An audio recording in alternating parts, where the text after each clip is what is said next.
Building a Stuart 504 boiler plant. This is part 24, and there are lots of small jobs still left to do.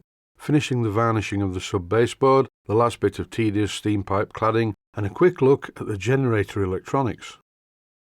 After a coat of black paint on the inside of the sub baseboard, followed by a coat of varnish on the outside, that's it for the woodwork. The woodwork is completed. And why am I painting the inside of the baseboard again with black paint? Well, it's a waterproofing precaution. If by any chance any water gets into the sub baseboard, I don't want it to soak into the wood, because if water soaks into wood, the wood can warp and that would be a problem. I'm using the last bit of some paint I've had for quite a long time. It's really lasted well, this stuff. It's called Hammerite Pot Black, and in this clip I'm even managing to paint the mahogany part, but it wipes off easily enough. And during the final part of this painting sequence, I'd just like to mention one or two things. Lots and lots of viewers ask me questions, and that's a good thing, except for when a viewer asks me a question that's already been covered very thoroughly in either a previous episode of the series in question or in another video series on the channel.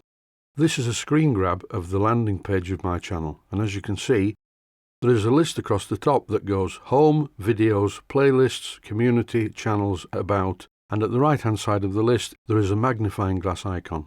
If you click on any of these headings, you will be transported to the area that's mentioned in the headings. So if you want the playlists, you click on Playlists.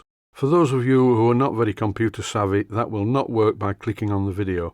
You have to go to www.youtube.com/Keith Appleton, and this web address is on screen at the moment. Alternatively, you could visit my main Steam website, and the address is always on the bottom of every video. Plus, there's a lot of information on the front page of every video. Please be aware that you need to spell the web address correctly. It's not mainstream, it is main steam, because I build, repair, buy and sell steam engines. I recently sold a Hammond organ DVD set to a chap in America who complained to PayPal that he couldn't contact me, and that's because he was typing keith@mainstream.co.uk. And of course the server rejected it and said there's no such address. Then PayPal contacted me and said they'd found in the buyer's favour and they'd taken the money out of my account, even though there was a tracking number that clearly showed that the item was in transit. And that's why when I sell items through the website, I require a bank transfer. I do not accept PayPal on the website, only for the DVD sets.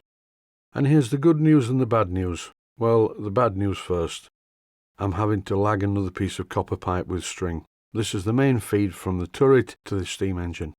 So what's the good news? Well, there's no good news. This is making my hand hurt, and it's so tedious I've speeded up the video. And even though I've answered this question on many videos, why am I doing this? Well, it's for thermal insulation so you don't burn your hand when you touch the hot steam pipe. And the only thing that comes remotely close to good news is the fact that I've now finished the job. I speeded up the video to make it look quicker than it was, but once again, it takes a long time to do. And I almost forgot, oh deep joy, it is almost time to paint the cladding on the pipe. And to paint this pipe cladding, I'm using what's left of a tub of emulsion paint, which I used to paint my bedroom. I painted my bedroom white because it closely resembles the room in the asylum, a happy place where life is wonderful all the time. There's not much I can say about how to paint a piece of pipe that's covered in string with some emulsion paint. It's fairly self-explanatory. I'll give you a tip though. Make sure you have a place to put the pipe after it's been painted so it can dry without sticking to anything. So that's one pipe painted and two more to go. The next one is the big one, the large 1/4-inch diameter pipe. This, by the way, is a video effect. I have not taken any mind-expanding hallucinogenic drugs. Although painting this pipe took me such a long time, it might have been a good idea. So what can I say about this? Well, the obvious thing to do is to make sure you put plenty of paint on, make sure that the paint soaks into the string. And I do find this emulsion to be the best stuff to use. Don't buy the cheap stuff though, get the expensive paint that covers in one coat. I'm really glad this is finished. I've been putting it off for a couple of days. To allow the paint on this piece of pipe to dry, I just clamped one of the union nuts in my lathe chuck. This is the live steam feed pipe that goes from the turret to the injector. This was very small and very easy to paint. Over now to the generator and the electronics. The generator's on the left, just in case you're confused. although really it is a brushless motor, not a generator, but it's been converted to a generator by adding a set of diodes on the end of the output leads. And this was very kindly sent to me by a viewer from the USA, a man called James Hawley from Minneapolis. And I thank you for that kind thought. It's going to be put to good use. And on the right-hand side of the picture, there's this wonderful gadget. And I'd like to take this opportunity to say a really big thank you to Jamie from the USA for sending me this. It's quite an amazing piece of kit. If you read what it says on the front of it, you'll see what it does. It will accept any DC input voltage from 3.3 to 30 volts, and you can adjust the output voltage to be from 5 to 33 volts. And the output current is 5 amps maximum, and the maximum power available is 80 watts, which is plenty.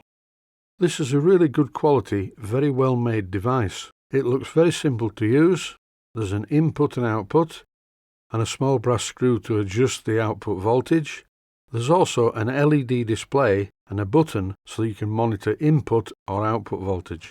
If you read the instructions on the front of the unit, you will see that this small button also has other functions. This is the cluster of diodes on the output of the motor, so anyone who's into electronics will be able to see what these are, and you can see how the 3 output wires are wired to the diodes.